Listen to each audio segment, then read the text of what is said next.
Shading का solution क्या है, यही हम अपने आवाम से पूछ रहे हैं। जर्मनी से भी हमें कॉलर का फ़ोन आया है, अपने पाकिस्तानी भाइयों की शायद तकलीफ उन तक पहुँच गई है। अस्सलाम वालेकुम।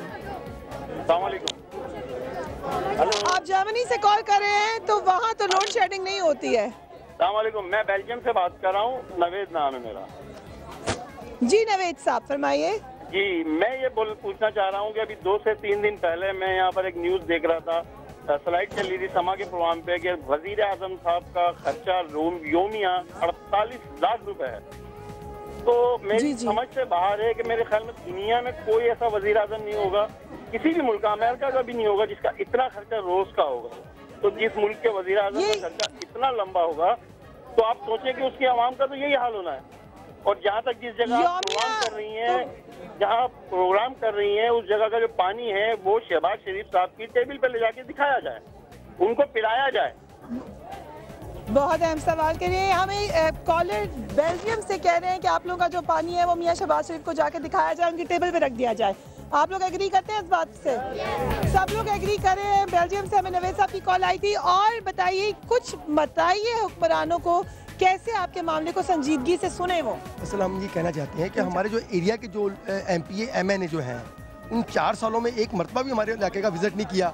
कहने को ये गुलबर्ग है और हालत इसकी पसमानदा इलाके जैसी है।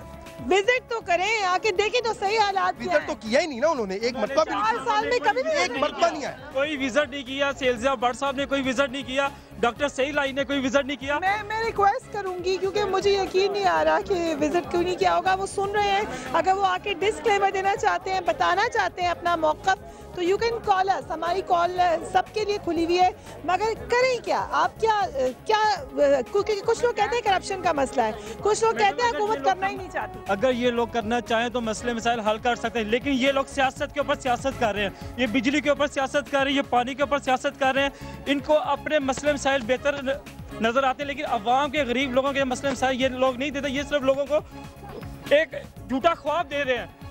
ना नवाज शरीफ हल कर सकता है, ना शहबाज शरीफ हल कर सकता, कोई भी हल नहीं कर सकता। ये जब तक पीपल्स पार्टी वाले भी नहीं हल कर सकते। आप समझते हैं कि आपको अब उम्मीद ही खत्म हो गई है मेरे भाई को, कि शायद अगर कोई हल करना चाहता, खत्म होने वाला है ये टेन्योर हुकूमत का, तो कर सकते थे। अगर नहीं किया तो इन लोगों का मौक़िफ़ ये है कि इसका मतलब है कि वो संजीदा थे ही नहीं। इकबाल साहब फैसलाबाद से हमें ज्वाइन करें। अस्सलाम वालेकुम इकबाल साहब। अस्सलाम वालेकुम जी। क्या फरमाएंगे? फैसलाबाद में तो कहते हैं इंडस्ट्री का हाल खराब हो गया लोड शेडिंग की वजह से। ऐसे ही है, ऐसे ही है। एक बात मैं ये कहना चाहता हूँ कि ये जो हुकूमत है, चाहे ये पीपी है, चाहे ये नून लीग है, ये दोनों सिंसियर ही नहीं है कि अवाम के मसाइल को हल किया जाए। मेरी पूरी अवाम से गुजारिश है, मेरी आवाम से गुजारिश है कि खुदा के लिए इस इलेक्शन में इन दोनों जमातों को आउट करवा दें। इस हमारी आवाम, अगर ये आपका मशवरा हमने सुन लिया इकबाल साहब, बड़ी मेहरबानी। फैसलाबाद से हमें कॉल कर थे। फैसलाबाद की इंडस्ट्री का जो हाल है वो आए दिन वहाँ पे प्रोटेस्ट हम सुनते रहते हैं, लोग वहाँ पे भी परेशान है। कुछ बच्चे मेरे साथ मौजूद है और इस मोहल्ले में हमें ये बताया गया इस वक्त while I speak to you यहाँ पे लाइट गई भी है, और जब से मैं यहाँ पे मौजूद हूँ लाइट नहीं आई। मुसलसल ये मोहल्ला अंधेरे में मौजूद है और सुना यह है कि आइंदा 1.5 घंटे तक लाइट आने का इम्कान नहीं है, अनलेस लाइट वाले जैसे मेरी आवाज़ सुन रहे हैं अथॉरिटीज़, तो शायद इस मोहल्ले की लाइट आ जाए। मगर प्लानिंग क्या है, क्या पाकिस्तान को किधर लेके जाया जा रहा है, इस लोड शेडिंग से क्या फ़ायदा हो रहा है? सिर्फ इसलिए लोड शेडिंग कर देना कि बिजली है ही नहीं, ये कोई रीजनिंग नहीं है। मुझे बताओ, तुम लोगों को भी लोड शेडिंग होती क्या है? लोड शेडिंग सारे रेडी ओके, आप मुझे बताइएगा कि लोड शेडिंग। हम जब स्कूल से आते हैं तो हम पसीने में शराबूर होते हैं लोड शेडिंग की वजह से। हमारे टेस्ट होते हैं, लोड शेडिंग की वजह से हमारे दिमाग में प्रेशर पड़ता है, इसलिए हमसे लिखा भी नहीं जाता। और जब पसीने में भर के आते हैं, इधर आते हैं, पानी नहीं होता, नहाने के लिए पानी नहीं होता। लोड शेडिंग ऊपर से इतनी होती है, इसलिए मजबूर होकर ग्राउंडों में जाना पड़ता है, खेलना पड़ता है, ताकि कुछ लोड शेडिंग का कुछ तो असर होना। फिर रोडों पर लोग निकल आते हैं, इधर खेलना पड़ता है। जब गैस नहीं आएगी, लोड शेडिंग होगी, पानी होगी, तब दुनिया का निज़ाम कैसे चलेगा? हमें चाहिए कि मिलकर ना एक हुक्मरान सही लाएं और जो हमारी बातें सुने और आवाम को सही करें। आपका नाम क्या है? नाम क्या है? अब्दुल अहद। अब्दुल अहद, अभी से तुम्हें इतनी तकलीफ है और वो तुमने इतनी खूबसूरती से सुना भी दी है। अब इस अब्दुल अहद तो उस उम्र में नहीं है कि झूठ बोल रहा हो, शायद इसकी आवाज़ हुक्मरानों तक पहुंच जाए। आपको भी मसला लोड शेडिंग?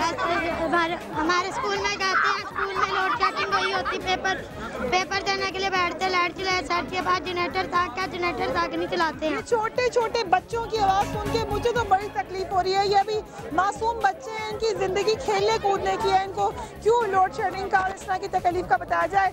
इतने से बच्चे भी तकलीफ सुना रहे हैं अपनी। असल में बात ये है कि यहाँ जो मर्जी करें, ये राजा परवेज अशरफ को बदल दें या नवीद कमर को बदल दें या अब नया हमद मुख्तार को ले आए, जिसको मर्जी ले आए, इनसे ये मसला हल होने वाला नहीं है, ना ये हल कर सकते हैं।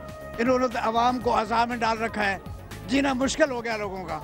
बिजली की इतनी लोड शेडिंग है, कारखाने बंद हैं, फैक्ट्रियाँ बंद हैं, स्टूडेंट पढ़ नहीं सकते। इन्होंने तो एक अजाब मुसलसल और मुतवातर आवाम के ऊपर डाल रखा है। तो आप क्या समझते हैं, क्या करें? अगर वो नहीं हल कर सक रहे, उनके मसाइल हैं, करें क्या? आप उनकी आवाज़ कैसे पहुंचाएं? लोगों को ख्वाब न दिखाएं, बार बार वादे करते हैं कि हम अभी 1 महीने बाद आ जाएगी, 10 दिन बाद आएगी, लोड शेडिंग खत्म कर दी है। बस बता दें कि अब तुम लोग की जिंदगी ऐसे गुजरेगी। ऐसी जिंदगी गुजार रहे हैं हमारी, हम तो सारे अवाम को इन्होंने तंग कर रखा हुआ है। आप भी ये समझते हैं कि आप कोई हल निकलने वाला नहीं है? पानी हमारे पास वाफर है, गैस हमारे पास वाफर है, कोयला हमारे पास वाफर है। ये बताए कि कौन सी चीज़ है जो अल्लाह ताला ने हम चीज़ों को इस जगह को नहीं नवाजा हुआ। सोने की चिड़िया आज से 100 साल पहले इसको कहा गया था, आज इसे मतलब मट्टी की चिड़िया भी नहीं रहने दी।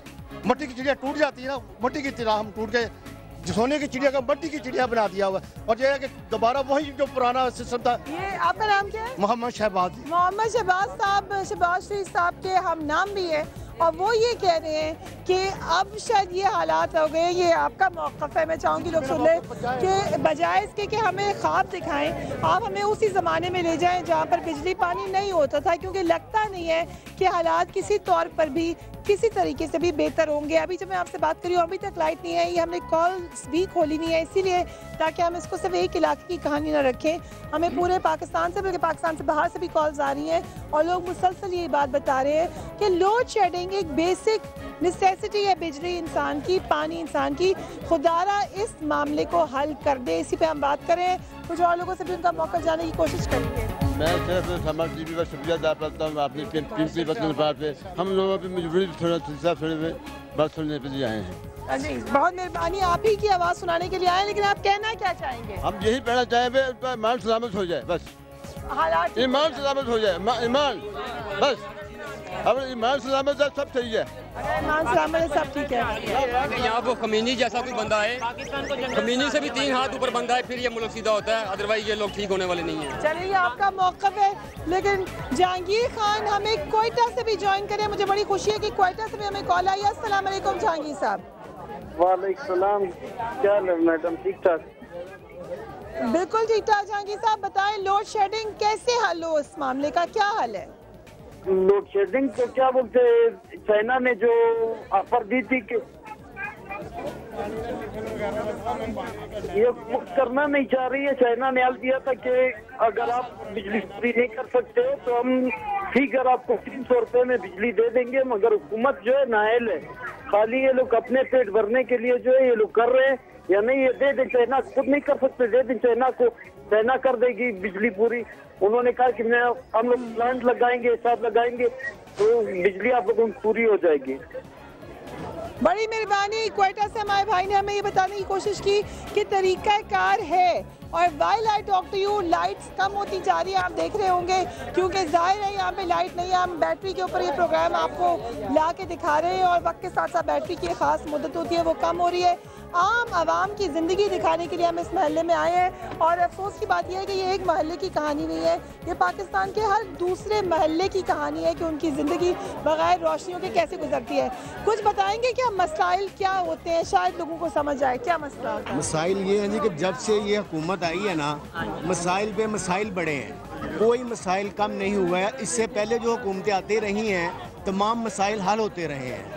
हम किसी पार्टी आप से समझते हैं कि पिछले 4 साल से इस हुकूमत ने कुछ नहीं किया? कुछ नहीं किया, बल्कि मुल्क को तबाह कर दिया है, और बल्कि जो कारोबार है वो 100% बिल्कुल तबाह हो चुका ये है। आवाम की आवाज़ हम आपको सुना रहे हैं, रैंडम लोगों की। और दूसरी बात ये है कि इस हुकूमत ने इस अवाम का खून निचोड़ा है, इनको महंगाई का दौर दिया है, वो कुछ किया है कि इससे पहले कभी किसी हुकूमत ने ये नहीं किया था।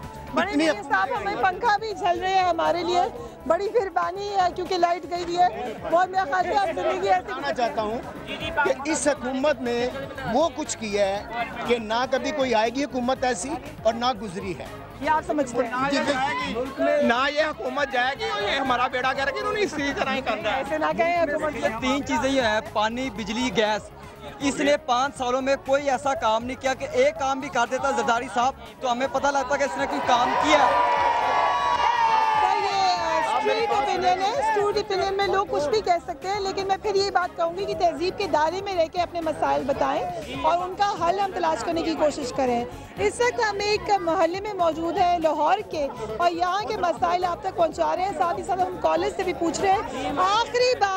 आखिरी बात मैं पूछूंगी आपसे, आखिरी बात तुमसे मैं पूछ रही हूँ, जरा खुल के बताओ कि बगैर बिजली पानी के जिंदगी कैसे गुजरती है? पाकिस्तान को जंगल बना दिया गया है, ये गवर्नमेंट का डेवलप, कोई रूल नहीं है, फ्रीली लोग अटैक करते हैं और जो अमीर हैं, जो पुअर लोगों पे इस तरह अटैक किया जाता है जिस तरह इनका कोई है ही नहीं हमारे माशरे में। जब लाइट जाती है तो आप करते क्या हो? क्या करते हो? लाइट जाती सिर्फ रोकते हैं अपनी किस्मत को।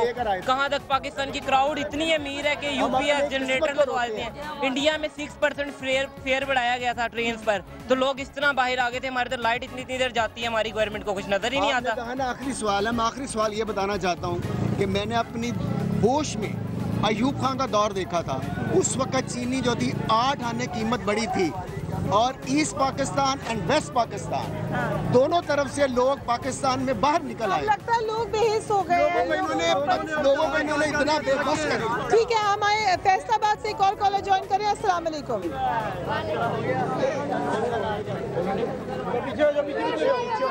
जी अस्सलाम वालेकुम मेरे भाई, कुछ बताना चाहेंगे लोड शेडिंग से क्या तकलीफ है? मैंने 2 चीजें बतानी है। एक तो ये वापस हेलो जी फरमाइए। हेलो जी फरमाइए भाई, आपकी आवाज़ आ रही है, पूरे पाकिस्तान को आ रही है। मैंने 2 चीजें बतानी है। एक तो ये बिजली की लोड शेडिंग के मतलब जो है इसके बारे में आप किसी पढ़े लिखे को वजीर बनाए ताकि इसका हाल की हम मुश्किल बात निकल सके। और दूसरा, जब तक ये वादा के बात नहीं करेंगे उस वक्त तक ये बिजली नहीं आपको दे सकते। अच्छा, लेकिन वजीर तो हमारे पढ़े लिखे तो हैं, मगर आप शायद इस सेंस में कह रहे हैं कि वो एजुकेटेड हो मसाइल हल करने के मामले में। बहुत शुक्रिया। फैसलाबाद से हमें कॉल आई थी, मुख्तलिफ लोगों से हमने यही सवाल उठाया कि लोड शेडिंग के साथ उनको क्या मसाइल दरपेश हैं। लोड शेडिंग एक ऐसा मसला है जो कई सालों से हम सुन रहे हैं। मुझे तो ये पता है कि मैं जब जितनी भी अर्ली मेमोरी में चली जाऊं, मुझे ये याद है पाकिस्तान के साथ लोड शेडिंग का लफ्ज़ जुड़ा रहा है। मगर पिछले 4 सालों में इस लोड शेडिंग ने आवाम का खून ही निचोड़ लिया है। आवाम को इतनी परेशानी दी है कि आवाम खुद लिटरली सड़कों पर मौजूद है। आज जिन लोगों के साथ मैं आई हूँ एक मोहल्ले में, ये लोग सड़क पर ही मौजूद थे और ये इसलिए यहाँ पर मौजूद है क्योंकि इनके घर रोज़ाना 8 से 10 बजे उस टाइम स्पैन में लाइट जाती है। उसके अलावा दिन में कई दफ़ा लाइट जाती है, तो उनकी ज़िंदगी अब अपनी गलियों में बाहर आके होती है कि शायद कुछ हवा मिल जाए। कोई छत पे चला जाता है, कोई अपने घर में किसी को यूपीएस अफोर्ड कर सकता है, जनरेटर अफोर्ड कर सकता है, वो लगा लेता है, मगर उसके अंदर भी डालने के लिए पेट्रोल डीजल इतना महंगा है, वो कहाँ से पैसे पूरे करें। और उसके अलावा एक जो ज़िंदगी जैम हो जाती है लोड शेडिंग से, उसका क्या नतीजा निकलेगा? क्या हम अपने आवाम की साइकी के साथ खेल रहे हैं? क्या हमने बिल्कुल ही सुनना ही छोड़ दिया है? इसका हल क्या होगा, ये हम जानने के लिए आज यहाँ पर मौजूद थे। आखिर एक सवाल मैं एक और साहब से पूछूंगी, हल बता दें मेरे भाई। हल तो यही है कि जो है ना दुनिया, मैं सऊदी अरब में जॉब करता हूँ। सऊदी अरब में जॉब और 1 महीने के लिए छुट्टी के लिए आया हूँ। ठीक है, नेवल कोस्ट गार्ड में जॉब तो कंपेयर कर सकते हैं सऊदी अरब और पाकिस्तान। हाँ जी, मैं कंपेयर कर रहा हूँ कि मैं 1 महीने के लिए आराम के लिए छुट्टी के लिए आया हूँ, कब के एनुअल लीव पे। और यहाँ पे जो है ना तो रात को बंदा सो सकता है, ना दिन में सो सकता है। भाई हर घंटे के बाद लाइट की पूरे मसाइल इस बात में उन्होंने समेट दिए। उन्होंने बता दिया है कि 1 महीने में समझ आ गई कि एक पाकिस्तानी की ज़िंदगी है क्या। जो लोग बाहर हैं और हमें कॉल भी करते हैं, ईमेल भी करते हैं, उन लोगों को भी अंदाज़ा होगा कि सिर्फ उनके भाइयों की बहनों की ज़िंदगी है कैसे। आखिर में एक नारा लगाएंगे पाकिस्तान का, पाकिस्तान पाकिस्तान पाकिस्तान को हमने जिंदा ही रखना है, मगर मसाइल हल करके। ठीक है,